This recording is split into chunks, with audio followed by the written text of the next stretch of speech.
Bonjour à toutes et à tous, bienvenue pour cette nouvelle édition des masterclass de l'excellence commerciale, où j'ai aujourd'hui le plaisir d'accueillir Benoît Vignon, qui est directeur général de Newrest en Espagne. Bonjour Benoît. Bonjour Simon, comment vas-tu? Très bien, merci et toi?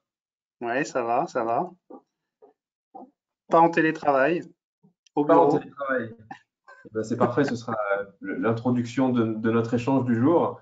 Alors, avant de démarrer cet échange avec Benoît aujourd'hui, où nous allons aborder un point de vue sur le télétravail qui est probablement assez différent et en rupture par rapport à beaucoup de choses qu'on entend aujourd'hui, je voulais commencer par vous rappeler l'agenda du jour. Alors, je vais commencer par une brève présentation de qui est Incentive.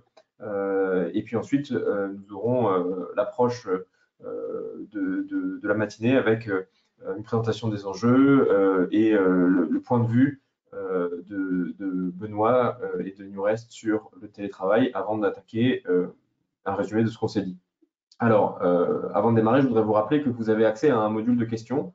Vous pouvez poser toutes vos questions au fur et à mesure de cette intervention, de cet échange, et nous prendrons vos questions à la fin de la masterclass, tous ensemble. Alors, avant de démarrer, je voudrais vous remercier parce que, encore une fois, vous êtes très nombreux et vous êtes fidèles à ces rendez-vous du jeudi des masterclass de l'excellence commerciale, encore plus depuis ce nouveau confinement. Donc, merci à vous et vous êtes aujourd'hui plus de 425 à vous être inscrits pour écouter cet échange avec Benoît sur le télétravail.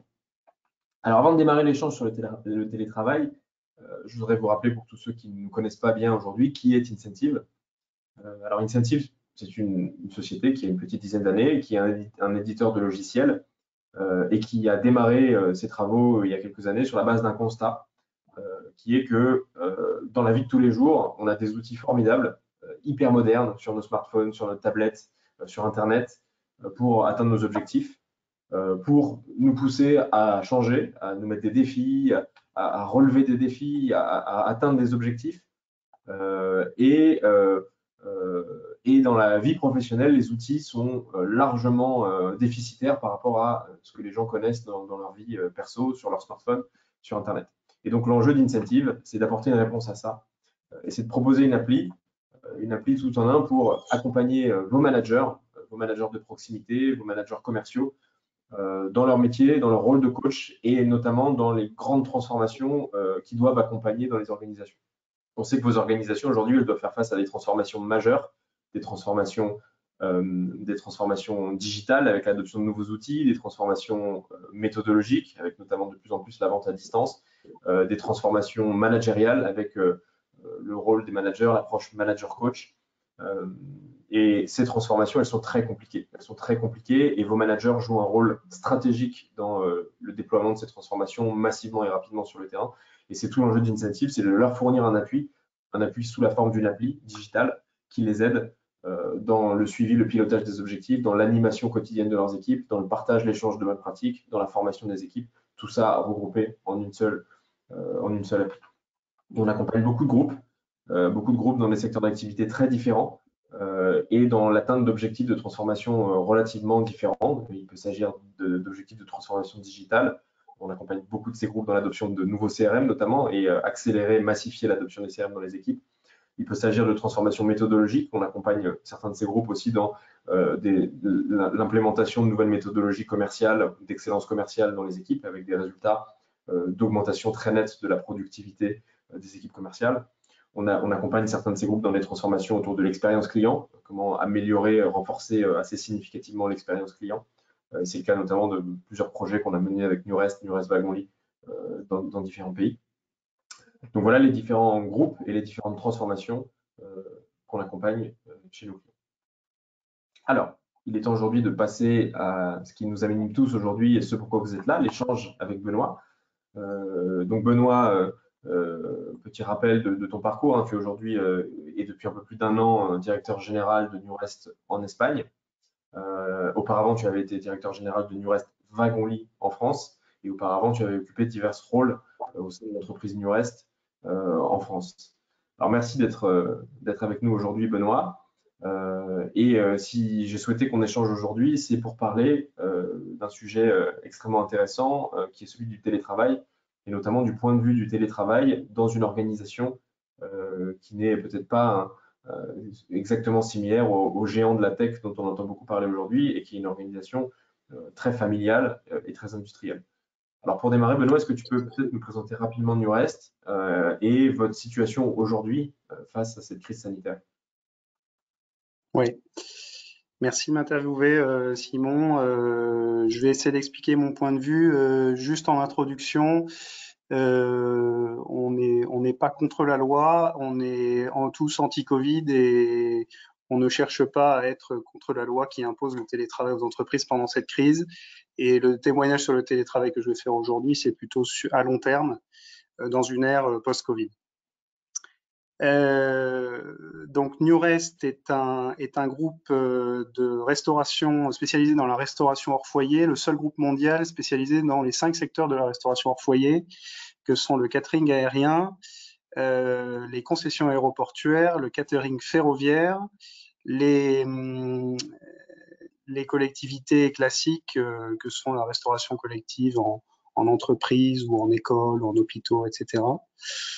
Et également la restauration en remote site, un peu le Indiana Jones de la restauration avec beaucoup de complications logistiques pour approvisionner les plateformes pétrolières, les mines en Afrique ou des bases vie à 6000 mètres d'altitude.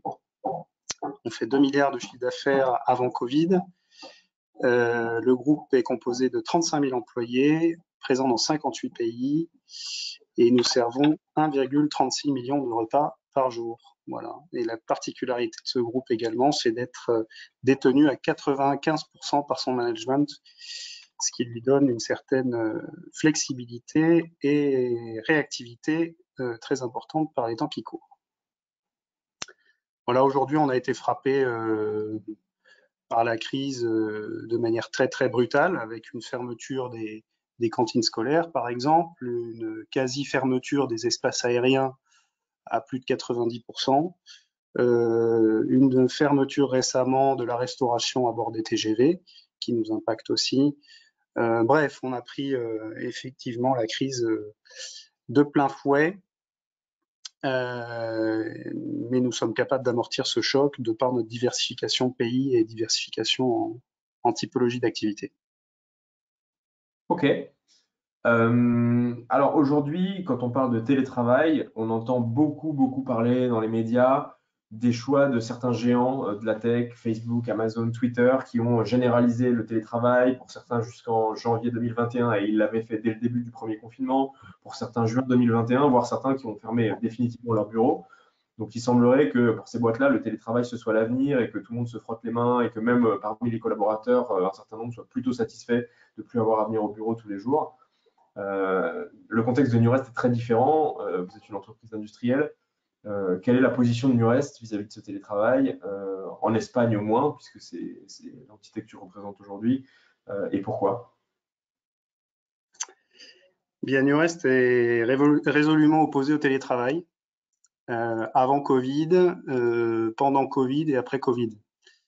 Donc c'est une position assez butée, mais qui a ses raisons. Encore une fois, pendant le Covid, on est tenu de respecter la loi et chaque personne qui peut télétravailler le fait aujourd'hui, notamment en France. Mais c'est quelque chose contre lequel on va lutter. Bon, pourquoi? C'est pour plusieurs raisons. La première raison, c'est chez nous une raison d'efficacité. C'est vrai qu'on est en lutte contre les concepts défendus par certains, comme quoi le télétravail permet des gains phénoménaux de productivité et d'efficacité. On n'est pas vraiment sur ce créneau-là.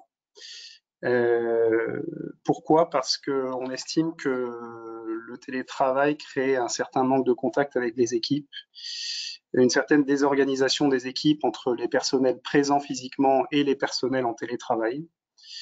Je ne parle pas des problèmes de communication micro-audio qui s'amélioreront dans le temps, mais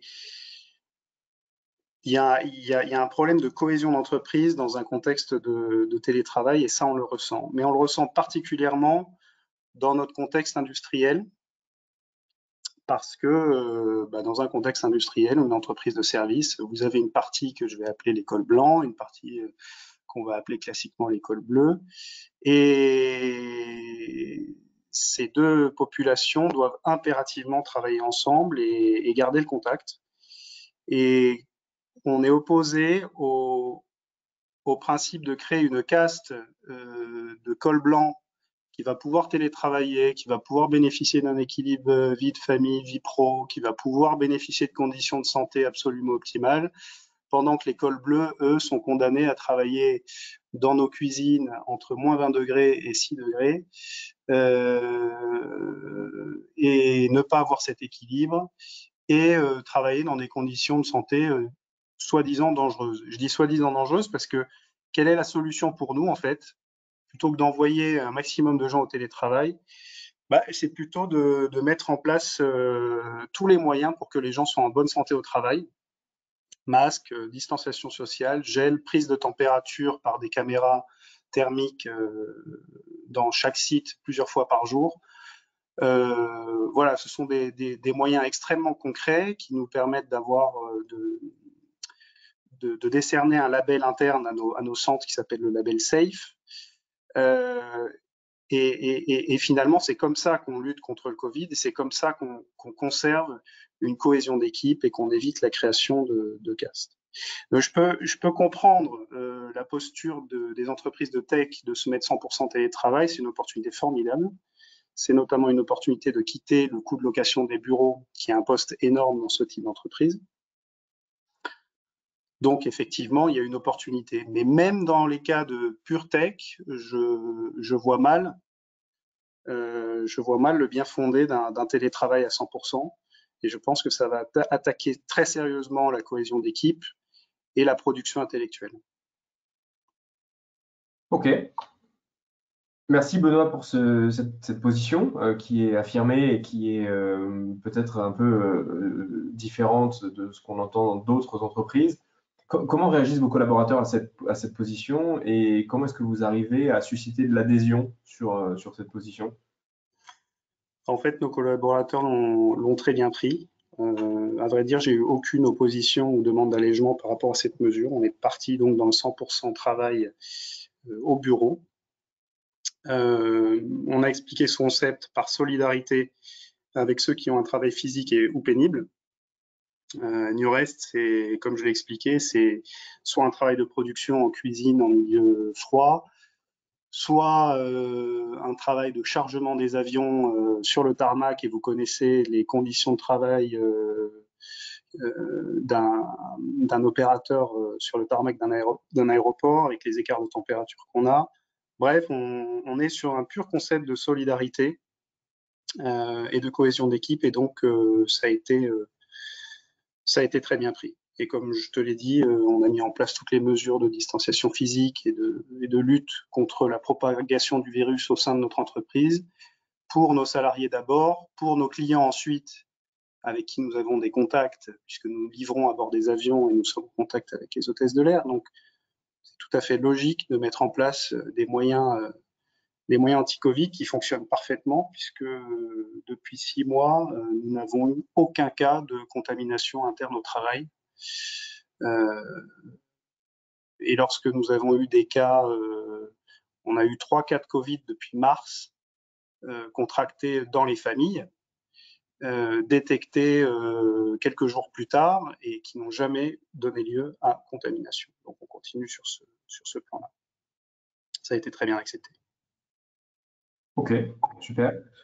Alors, selon toi, si je comprends la généralisation, c'est pas tellement le télétravail qui représente un danger, c'est cette généralisation, cette massification du télétravail à l'extrême jusqu'à envisager pratiquement des contextes de full télétravail. Est-ce que c'est vrai uniquement pour les entreprises industrielles qui ont des cadres et des ouvriers, et avec ce risque de créer un fossé entre les ouvriers et les cadres, ou est-ce que c'est vrai pour toutes les entreprises? Après, tout le monde pourra se forger son opinion et moi je défends le contre, et puis je peux comprendre les entreprises et les personnes qui défendent le pour, et il faut trouver un juste milieu, quoi. Mais j'imagine pas un seul instant qu'une entreprise comme Facebook, qui a décrété le télétravail jusqu'à septembre 2021, puisse accomplir correctement innovation et production intellectuelle. Donc même dans la tech, je ne crois pas à ce modèle. Parce que la production collective, à mon sens, elle se fait dans une salle, elle se fait même à la machine à café, elle se fait sur un coup de tête, elle se fait sur la base d'une idée qui passe. Et le télétravail empêche les interactions qui sont dans une entreprise classique. Mais quand il y a cette idée qui passe et qu'on se rassemble pour développer un projet, pour parler autour de cette idée, voilà, tout cet informel disparaît au profit d'un formalisme, parce que le télétravail nécessite du formalisme, nécessite des prises de rendez-vous, nécessite cette espèce de distance créée par l'écran qui crée des défauts de concentration majeurs. Et ça, je l'ai noté à chaque réunion en télétravail que j'ai pu faire. Hein, quand vous avez soit votre interlocuteur qui a l'œil bas parce qu'il répond à un texto, soit qui a coupé son micro et qui commente autre chose, soit qui a coupé sa caméra, ça c'est le pire de tous, parce que quand votre interlocuteur en télétravail a coupé sa caméra, c'est qu'il est tout sauf à son bureau, c'est qu'il fait autre chose. Donc c'est vrai que sans des codes très précis pour que ça fonctionne, est très contraignant. J'estime que c'est quelque chose qui fonctionne très mal en comparaison à ce qu'on peut avoir dans une production d'idées communes, dans une salle, sans comparaison à ce qu'on peut avoir dans une négociation syndicale qui se fait physiquement dans une salle, sans comparaison à ce qu'on peut avoir dans une négociation de contrat qui se fait physiquement dans une salle avec une bonne poignée de main. Voilà, je pense qu'on va avoir du mal à remplacer ça. J'ai pas encore réussi à signer un contrat en télétravail ou en téléconférence et j'ai pas encore réussi à faire mes négociations d'accord d'entreprise avec mon comité d'entreprise par visioconférence. Donc c'est un constat.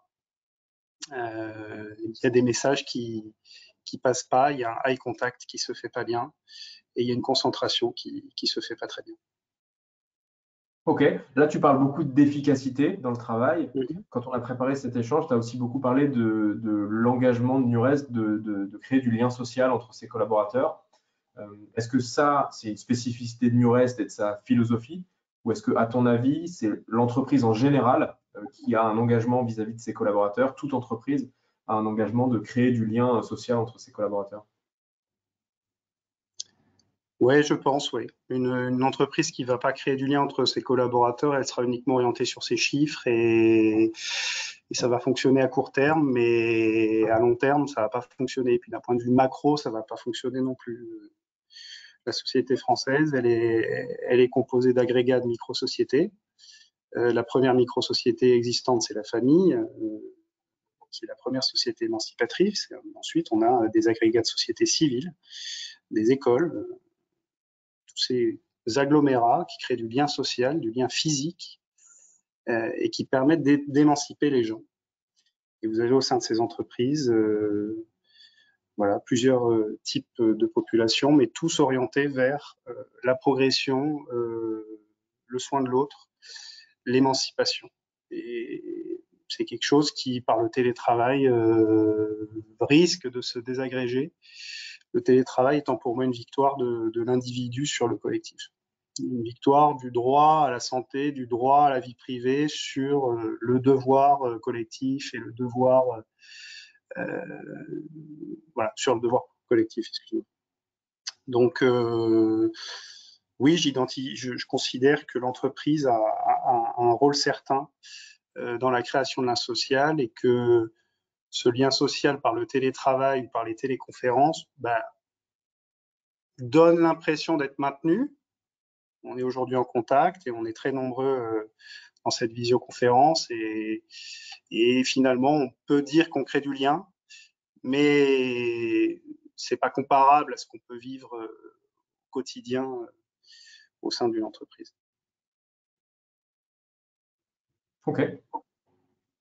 Lorsqu'on a échangé pour préparer cette discussion, tu m'as également parlé du danger que représentaient selon toi les outils de visio, les Zoom, les Teams et autres, pour le management de proximité.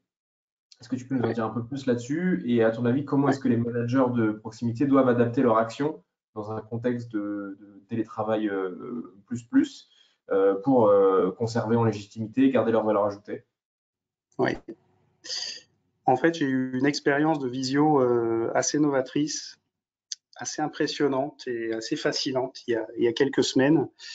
Euh, notre PDG, Olivier Sadran, a convoqué plus de 1000 personnes en visioconférence pour parler du plan stratégique 2021,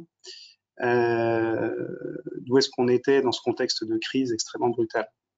1000 personnes, quoi. 1000 personnes sur Teams, sans aucune coupure de micro, sans aucun problème audio.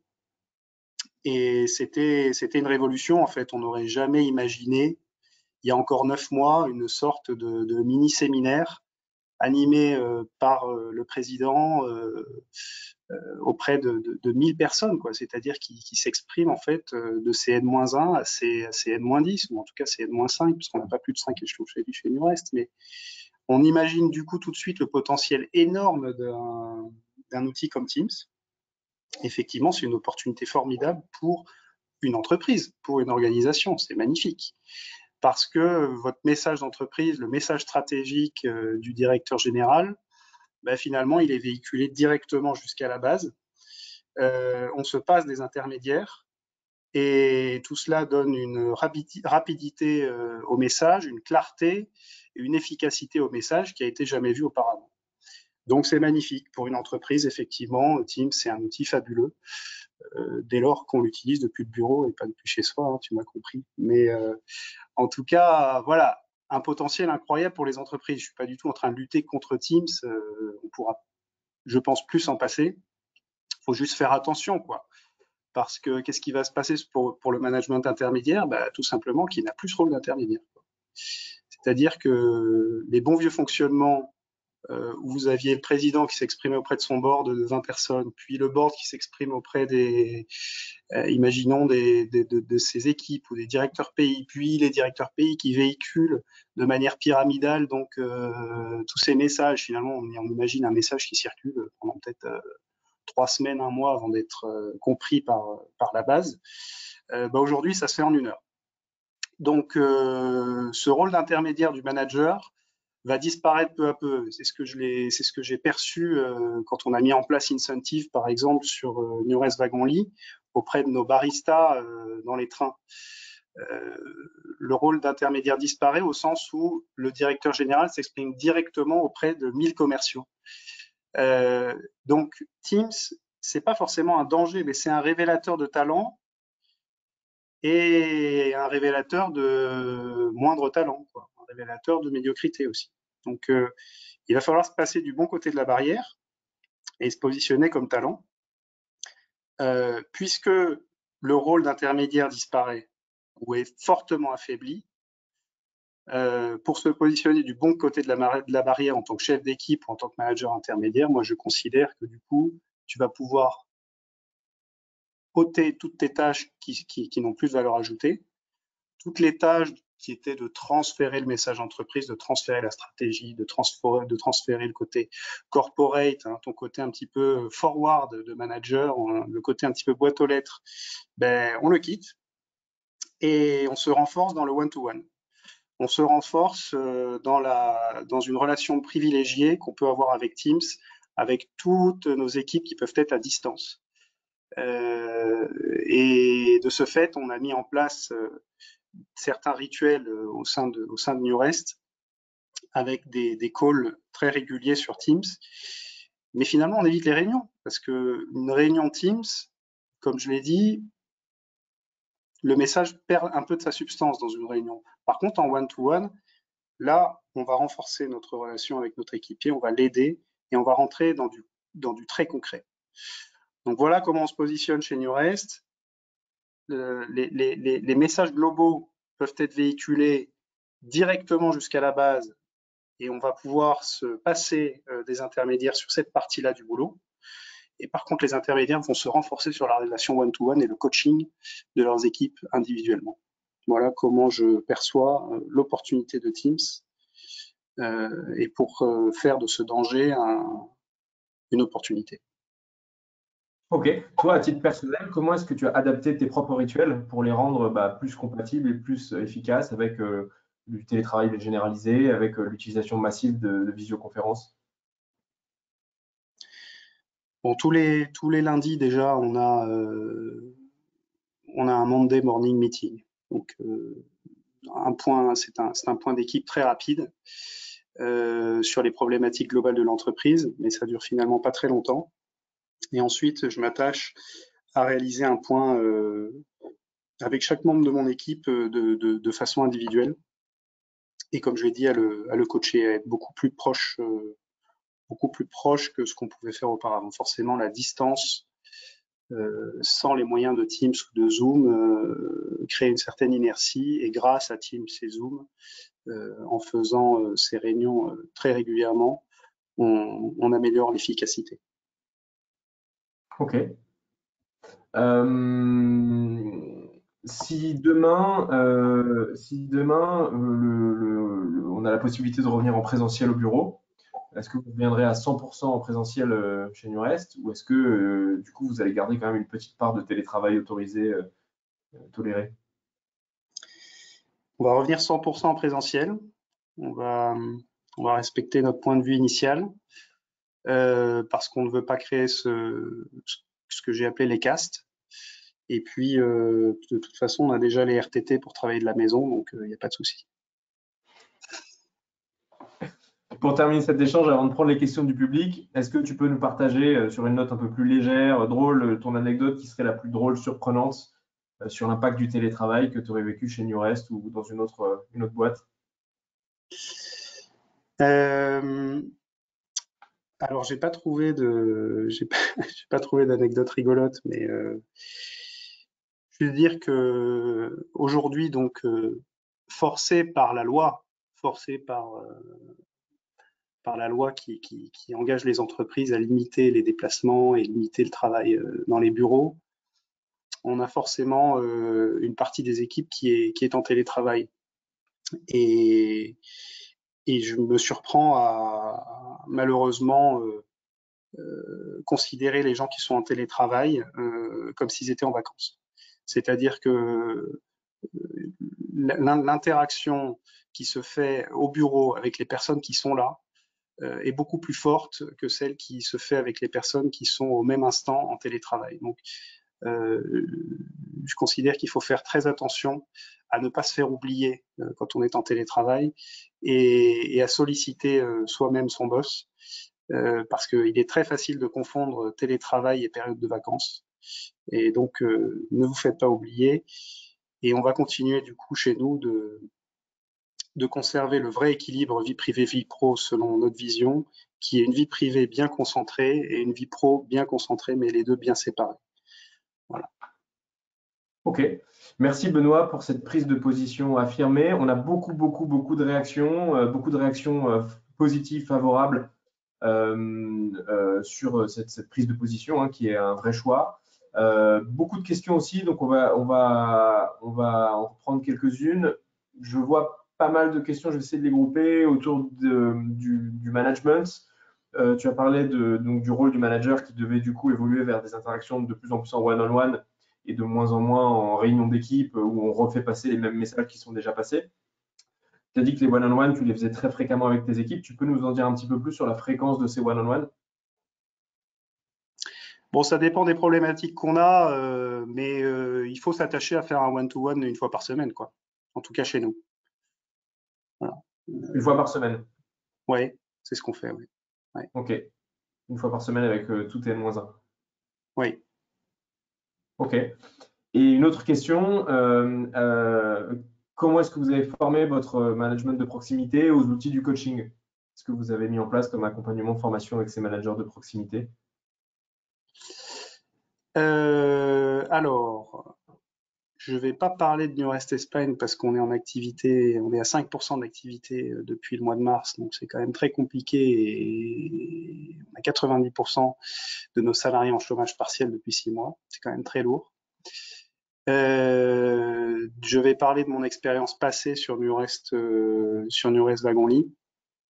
Effectivement, en termes d'outils de coaching, on a formé l'ensemble de nos collaborateurs et notamment l'ensemble de nos cadres intermédiaires à utiliser, dans le cas présent, Incentive pour adapter leur management et se rapprocher de leurs équipes. Voilà, c'est une formation qui a été finalement très courte parce que les outils qui sont proposés aujourd'hui pour faire du management à distance sont extrêmement intuitifs. L'important, c'est de délivrer les bons codes parce que bon, il faut quand même respecter une certaine charte dans une ère où la communication est totalement ouverte, où on peut s'exprimer sur un réseau social d'entreprise comme Incentive, sur tout ce qui va et tout ce qui ne va pas. Il faut respecter quand même des règles pour que ça fonctionne et que ça soit efficace. Ok. On a une autre question sur l'attractivité de l'entreprise. Est-ce que tu ne penses pas que cette position très très ferme par rapport au télétravail va de plus en plus représenter un handicap d'attractivité pour des candidats qui seront certainement de plus en plus en attente d'avoir au moins partiellement un peu de télétravail? C'est possible, mais finalement, ça va clarifier notre position et notre ADN. Et on continue de recruter énormément de jeunes qui ont besoin d'un travail très opérationnel, qui ont besoin de garder le contact avec des équipes opérationnelles, qui ont besoin de sentir le kérosène. Et finalement, c'est pas du tout un handicap de recrutement pour nous que de refuser le télétravail. Je crois qu'au contraire, ça nous définit comme une entreprise qui veut impérativement continuer à créer du lien. On se situe pas comme une entreprise confortable. On se situe comme une entreprise qui fait de la compétition de haut niveau. Donc une entreprise qui s'entraîne, une entreprise qui sait maigrir avant une compétition. Voilà, et finalement on défend une forme de frugalité qui peut plaire à certains. Alors oui, ça va pas plaire à tout le monde, mais pas de problème, il faut de tout pour faire un monde. Et nous, ça clarifie plutôt notre image. Ok. On va prendre une dernière question avant de se quitter, puisqu'on a un peu dépassé le timing. Est-ce que tu ne penses pas que le télétravail peut s'organiser afin de garantir des interactions d'une autre manière et que du coup l'efficacité et la productivité peuvent être là en télétravail et que c'est une question de management plutôt? Si, bien sûr, il y a sûrement des entreprises expertes dans ce domaine-là. Nous, on est une entreprise de production, on est une entreprise industrielle. On essaye d'éviter la création de tours d'ivoire ou la création de services qui sont loin de la production. On souhaite que nos cadres aillent en production, on souhaite que nos cadres aillent faire du contrôle qualité à l'avion, aillent à la rencontre des hôtesses de l'air. Donc, on a tellement cette vision de terrain permanent et d'efficacité qu'on prend, nous, cette option. Maintenant, il y a évidemment des succès phénoménaux d'entreprises qui ont élu le télétravail comme mode de fonctionnement, succès économique et succès d'efficacité. Je considère que pour notre secteur de services industriels et pour l'efficacité qui est demandée dans ce secteur-là, c'est un petit peu hors sujet. Ok. Alors juste pour terminer, on va corriger, je pense, parce que tu as évoqué le côté vacances et télétravail. Je pense qu'il y a eu quelques incompréhensions. Je ne pense pas que ton message était de dire que quand les gens sont en télétravail, ils se considèrent en vacances. Donc il y a eu un peu d'incompréhension là-dessus. Non, c'était une petite boutade. Non, les gens sont pas en vacances quand ils sont au télétravail. Mais nous, on souhaite vraiment séparer.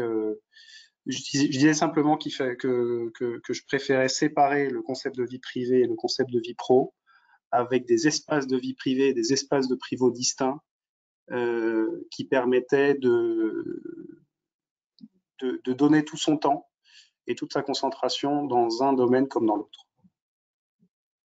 Ok, génial. Merci beaucoup Benoît pour cette intervention, pour cet échange riche et pour cette prise de position affirmée. C'était très intéressant et au vu des réactions, il y a beaucoup de gens qui ont apprécié cet échange. Merci à tous de votre fidélité. Je vous donne rendez-vous jeudi prochain. On recevra sur un sujet très différent Guillaume Berthollet, qui est le fondateur de Invox, une agence de content marketing.